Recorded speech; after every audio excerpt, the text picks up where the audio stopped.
As the years go on, pick the right buildings to upgrade your medieval kingdom and fend off threats in the Gilded Realms.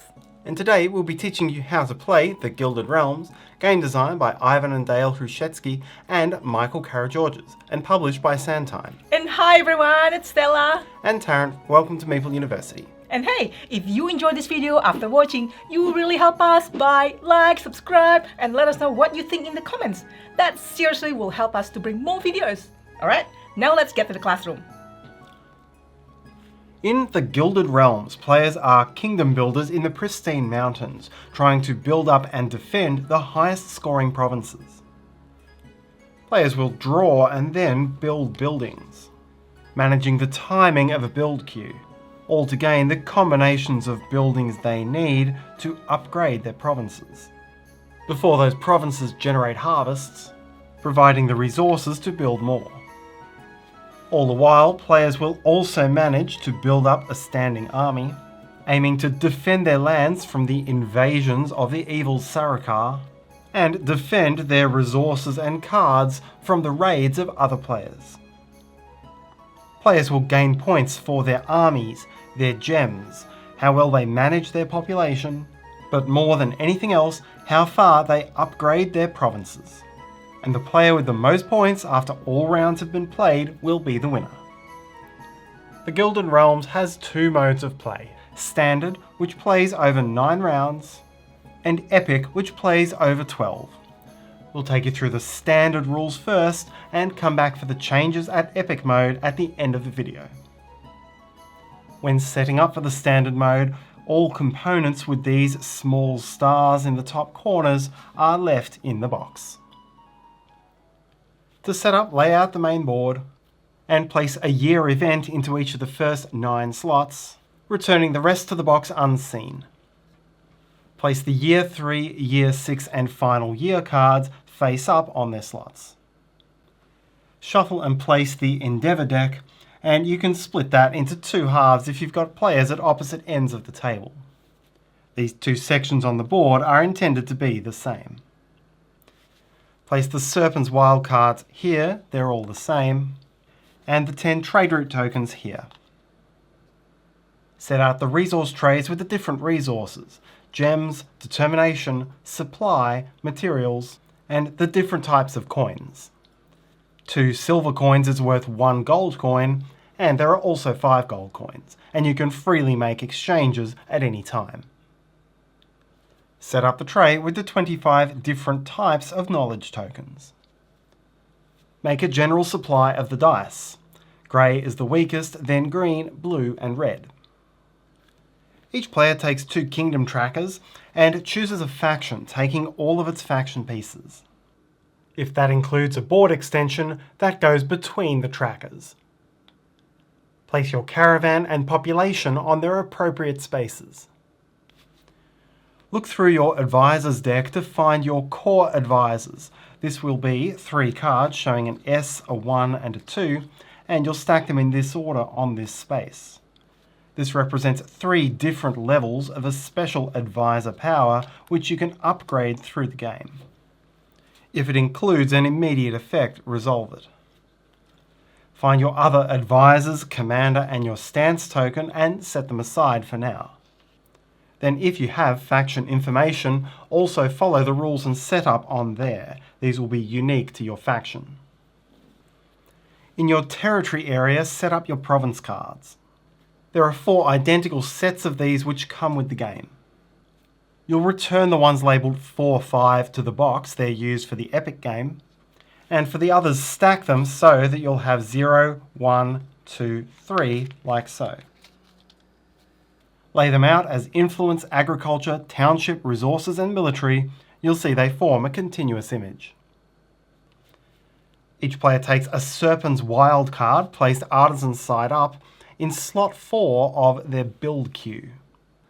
Now take your quest. In your first game, the rulebook tells you to look through and find a specific quest for your faction. But if not, draw 3 quests, look through them, and choose the one you wish to take. All leftovers are returned to the box. The card has 2 parts: a setup part at the top which tells you the starting resources for your treasury, and the starting province card to upgrade. The bottom is an objective you'll try to achieve inside the first 6 rounds of the game to give you some direction. You're now ready to play. The standard game is played in 9 rounds. Each round is played in 3 phases: build, action, and event. Each phase is played in 2 or 3 steps, such that there are 7 steps per round. In most steps there is no turn order. Players can resolve these steps simultaneously with each other.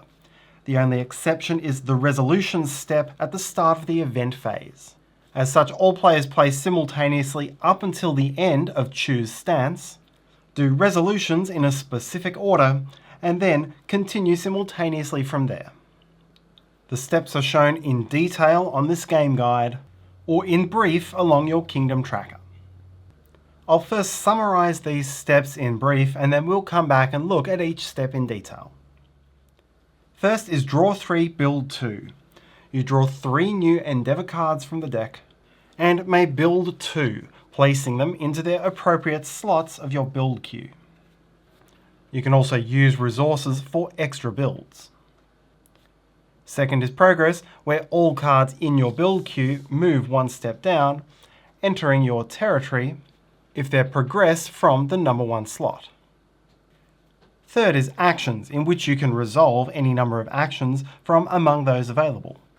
This can include expediting, which will get your cards built more quickly, buying upgrades, making fortifications, and more. Then in step 4, each player secretly chooses a stance, and this will determine whether the rest of their round will be attacking, defensive, or stronger in the harvest. These are kept hidden and then revealed at the start of the event phase. Next, in a specific turn order, any players who chose to attack will resolve their attack effects, and any players who've used their caravans will resolve that. Next, you'll reveal the year event, which could trigger some sort of resource bonus for players to gain, or could be an invasion by the main enemy of the game, Sarukar, and players will need defense equal to the total threat, or they'll be punished with a loss of resources. Then finally is the end harvest, where players will gain resources based on anything in the black bar above their provinces. So now let's look at each phase in detail. First is Draw 3, Build 2. This follows a special rule in round 1. Collectively draw 3 Endeavour cards per player and lay them face up on the table. Determine rank order. Anytime something has to be resolved in a specific turn order through the game, it will be in rank order. And that means the player who has upgraded the influence province the most times, with ties broken by your faction's specific rank number from highest to lowest. Each player chooses 1 card in rank order, then a second card in reverse rank order, then a third card in rank order again. In all other rounds, players simply draw 3 Endeavour cards from the deck. Then you may build up to 2 cards for free. Most of the cards have 2 sides, and you must choose at this point which side you're building it on. It can never be flipped after that. Then check the build queue number in the top left corner of the side you're building, and place the card in the appropriate slot. You may have any number of cards in the same build slot. There are 2 special actions associated with this step. If you've already used your 2 free builds, then you may also pay for any number of extra builds. Pay 2 materials and exhaust 1 population token. Then add the extra build card to its slot as usual. Second, once per turn, you can buy a wild card. Pay 1 gem token and then take a Serpent's wild card from the supply and add it to your hand. Actually building the wild card again works the same way as all of your other cards and counts toward your builds. If you can't afford it, you can also take the buy goods free action, and lets you pay 2 gold to gain 1 material or supply. In this case, I could now afford the extra build to bring this Serpent's Cavalry into my queue. Once you've finished building, move on to progress. Here, advance every card in your queue 1 step towards your territory. Cards in 4, 3 or 2 will move to 3, 2 or 1. From slot 1, it will move into your army or territory. If the card is a unit and it has a sword, then stack it in your army. If it's a building or a unit without a sword, then move it into your territory. If the text shows a "when this enters your territory" effect, resolve that now. Next, move to the actions phase and step 3, which are your actions.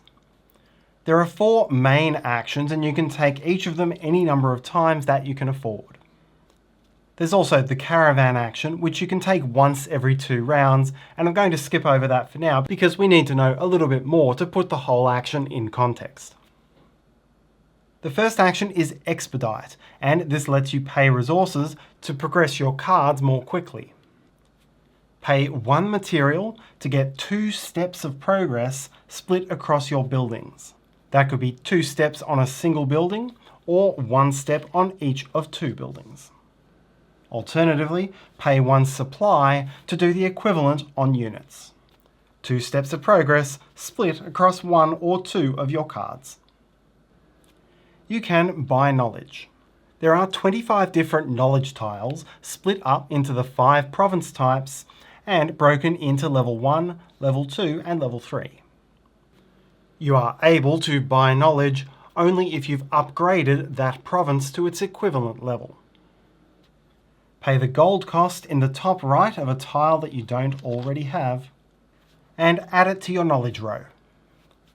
You can have as much knowledge in a single province as you want, but space limits you to 10 total knowledge. Each knowledge gives you a new or upgraded ability, described in detail on the Knowledge Player Aid. The third action is Feed Your Population. Spend 2 supply to flip 1 population token back over to its ready side. Then the fourth action is Fortify. Move a materials token over to the fortification box on your military province. The most material that can be on that card is shown in the top right corner of the box. Throughout the build and action phase, there are a few other actions you can do at any time. The first and most fundamental is to upgrade a province, as this is your major way of scoring points. You must be able to meet and pay the cost at the bottom of the province card using cards in your territory. For example, upgrading this township requires 3 town icons. I would take those cards from my territory and discard them back to the main board to move my township to the next level, either flipping the card or discarding it as appropriate. In some cases, there are other ways to get to the requirement. For my agriculture, I have 2 of the wheat icons here. Can use my peasantry knowledge to exhaust a population for the 3rd, and the watermills effect to discard materials for the 4th. I would then upgrade this as so. As another option, Serpent's Artisans can be spent as a wild icon. If the cost shows something to the left of a lock, then you must have those but don't have to spend them. Anything to the right of the lock must be spent. Upgrading agriculture, township and resources gives you greater income. When you upgrade military, you keep any of your existing fortifications, gain more capacity for fortifications and some innate defense. When you increase your influence, then your rank order goes up, and the first 2 times, immediately upgrade your core advisor. Advisors and other cards often have their own actions which you can take during the build or actions phases. Gilded Guild, for example, has an action which relates to these market cards specific to that faction. If a card has a once per round effect, which doesn't specify when it can be taken, it must occur in the actions phase. Finally, although these phases are resolved simultaneously, players can keep interactive by negotiating with each other and making trades. Players may trade any resources except for gems from their treasuries, and unbuilt cards from their hands, the only restriction being that card transfers must be 1-to-1. This working together can help players mutually reach the combinations they need for their favoured upgrades. After your action step and before choosing your stance, there is one more step, which is to manage any leftover cards in your hand. You do not carry a face-down hand out of the action phase. All leftover cards are placed face up into your hinterland. This can hold up to 3 cards or more with certain bonuses. When you're resolving this step, you can always freely discard cards from your hinterland to make space for others. During your build and actions phase, you can think of your hinterland as just being an extension of your hand. Anything you can do with cards in your hand, you can do with cards in your hinterland. You can build them, you can trade with them. But the importance is that during the event phase and into the next round, there are no secrets, players know what you have, and these cards are in danger of being stolen by a player who attacks. And this brings us to step 4, choose stance. Each player uses this marker to choose whether they'll be in attack stance, defense stance, or work stance for the rest of this round. Once you're done, place your stance token next to the current year's event and keep your choice hidden. Up until this point, you've been doing all of your phases simultaneously, and so by placing this here, you've signified that you're done and ready for the event phase. Once all players' stance tokens have been placed here, you can move on. The first step of step 5 is that all players simultaneously reveal their chosen stances: attack, defense, or work. And any player who chose work must choose in which of agriculture, township, or resources they plan to work. Then the remaining 4 steps will be campaign, in which players who chose attack stance will launch attack campaigns against other players or against certain event cards. Caravan, in which players who've previously taken a caravan action resolve that caravan. Revealing the year's event, where you'll resolve the cards on the main board, either gaining the bonuses shown or dealing with an invasion. And then end harvest, where players will gain income. 2 of these steps are going to involve some sort of military and unit conflict, and these are the campaigns and invasions that come from the year events. And these are going to use the same cards, but different icons on those cards. Specifically, a campaign is going to involve dice and true marks, and an invasion is going to use these defensive shields. Unless otherwise stated, those icons are not used for their opposite purpose. It's very strictly dice and true marks for campaigns, and red shields for invasions.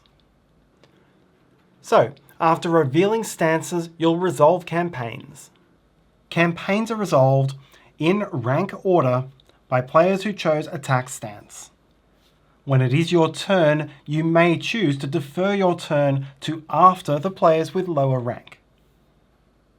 A campaign is represented by this icon, and you can launch as many campaigns as you want and can afford, with the restriction being that every campaign will require you to move 2 of your units back to slot 3 on the build queue. That means they're not discarded, but you will need to get them back into your army before you can use them again.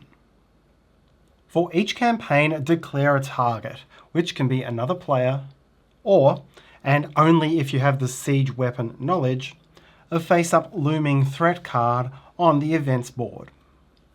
You can have the same target on multiple campaigns in the same turn. So the first step is to queue the 2 units that you're using for the campaign. take and roll the indicated dice. Each side will show up to 4 true marks or a re-roll, and you can re-roll such a dice when you roll that symbol. You re-roll immediately through these effects or others, but no single die may be re-rolled more than once per campaign. This would be a roll of 2. If your target was an opponent, that opponent now rolls 2 dice in defense. By default, this will be the 2 grey dice, but if the player has any units, you may swap the grey dice out for the dice on those units. You may always pick your best combination of 2 defensive dice and do not need to queue units to defend. Make the rolls, and then both players also add any other true marks they have. This could include knowledge, and if the defender is in defensive stance, then it always includes 1 true mark from the province's stance effect. Most true marks wins, with ties going to the defender. If the defender wins, then that player rolls the 2 grey dice and gets 1 silver from the supply per true mark rolled. The attacker gains a gold from the supply and a determination token. These can be spent ahead of any attack or defense roll to add 1 true mark to the result. If the attacker wins, and the defender's caravan is not in play, then the attacker's only option is to choose and steal any 1 card from the defender's hinterlands, and then either add it to their own hinterlands or build it immediately at the cost of exhausting 1 population. This is like having an extra build but without having to pay the material cost.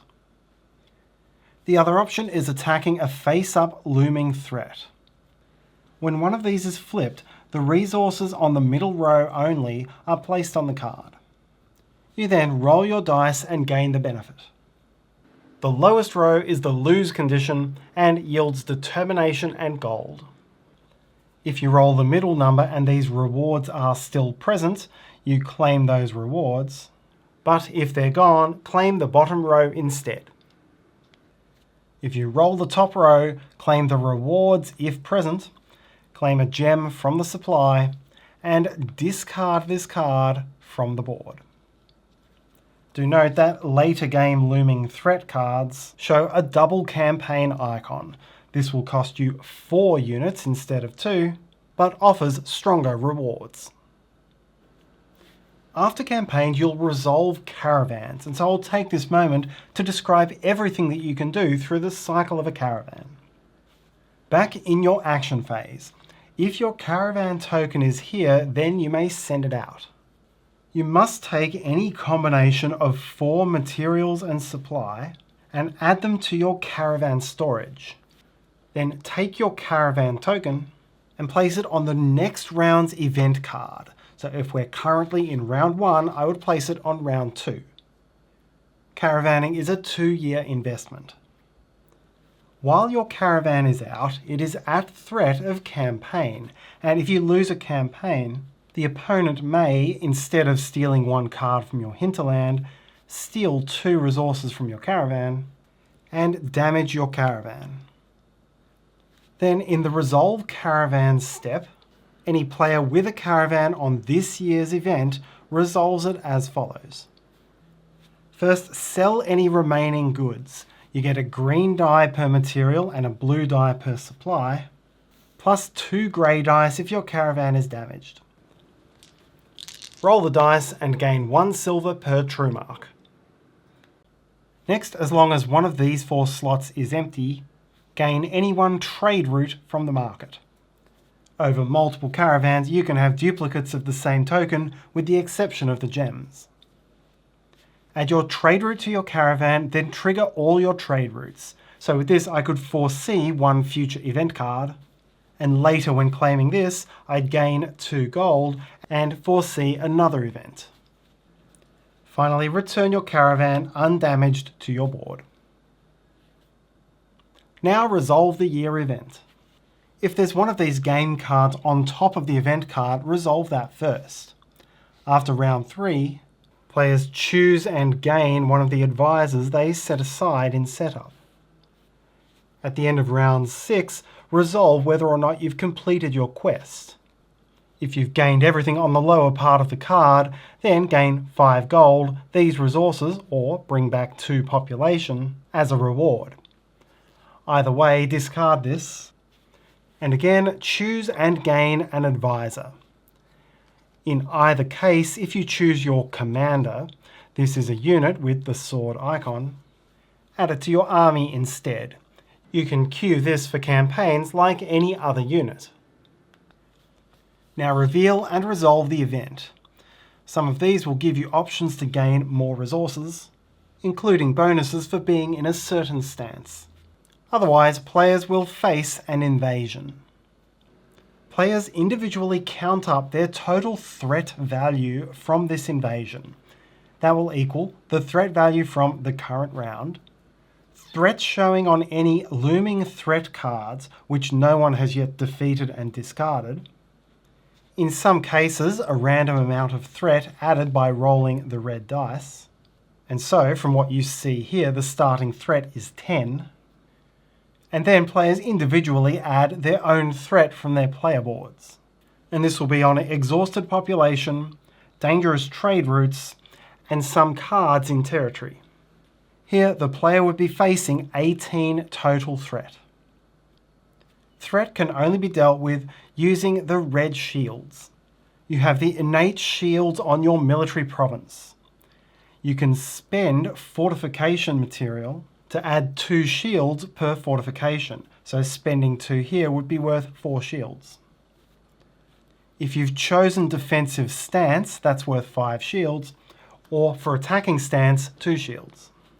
And you may move any number of your units to the number 2 slot in your queue to gain their shields. So let's suppose I queued all 3 of these. They have 4 shields on them. My total shields would be 4, 6, 9, 13. 5 short of the threat. Now suffer damage equal to the difference. You can discard a gold, material or supply for 1 damage, exhaust a population for 3 damage, discard a gem for 4 damage, or discard any built card, whether it's in your territory, army or build queue, for 5 damage. Finally is End Harvest, and players gain everything in the grey bar at the top of their provinces. This is specifically what's in the dark bar unless you have the appropriate stance. So from these spaces I'd gain 2 gold, a silver and a supply, and having chosen worker stance in my township would draw an endeavour and get 1 more gold. If you've chosen attack stance, then you gain 1 gold for each campaign you launched. The standard game ends after 9 rounds. Resolve the final round event, and then progress all cards into territory. That is, every card in your queue progresses as far as it can. Players now get 1 final action phase, an opportunity to do some final upgrades, and try to feed your population. Finally, exchange leftover materials or supply for silver, and count up your final scores. You'll gain the victory points printed in the top right corner of each of your province cards. Gain 1 point for every 2 units in your army. Count up all of your gems and valid gem icons. This will include gem tokens, gems printed on cards in your territory, gems printed on level 3 knowledge tiles, and every 5 gold counts as 1 gem. Here I have 7 gems, and you get 1 point for every 2 gems. Finally, lose 1 point for each exhausted population token you have. The player with the highest score wins, and if tied, highest rank breaks the tie. Once you've played the standard game, you can try the 12-round epic game. Shuffle the epic cards into the event deck during setup, but do not do the same with the Epic Endeavour cards. These enter play midway through the game. You'll also now use all 3 cards in each province stack. Every province can be upgraded as high as level 5. For the first half of the game, there is no change. Then, once you resolve this event in round 6, you reset the Endeavour decks, shuffling the starting decks and discard piles together with all of the Epic Endeavour cards. Epic cards have the icons you need to upgrade provinces beyond level 3. Upgrading from 3 to 4 requires the star icon, which simply means you must be in round 7 or later with these cards already in the deck, and require foundations. Upgrading from level 4 requires cores, which work in the usual way, and a capstone card of the matching type. For example, this is a resource capstone, this is a military capstone, this is the one you'd need to spend to upgrade military. Capstones are special cards. When you draw one into your hand, it's considered a coveted relic and allows you to draw another card immediately. You can build it as normal to get its icon, and it's the most powerful icon. If you wish to use the wild effect on a Serpent Artisan as a capstone, you'll need to spend a gem to do so. But you can also gain benefits by storing capstones in your hinterland. At game's end, you'll gain 1 point per capstone in your hinterland up to a maximum of 2. However, each capstone you have there adds 2 to your threat. This applies only to a capstone in your hinterland, not one in your territory. Remember again, players can make exchanges of Endeavour cards with each other, which can be an important way for players to get the specific capstones they need. Whether you're playing the standard or epic game, the Gilded Realms is a game of asymmetrical factions, and your advisor powers and special actions will provide different strategies and challenges which you can play from game to game. I won't take you through these asymmetrical powers, but you can read them in full in the rulebook. There is also a solo mode, which plays with its own solo opponent board and some decks of cards specific to solo play. We won't be covering solo rules in this video, but throughout the rulebook you'll find any changes to the player rules written in these green boxes, and you'll find the solo opponent rules explained in this dedicated section. Thanks for watching, and if you like this video, maybe you'd like to watch this next one. Have a great day, bye!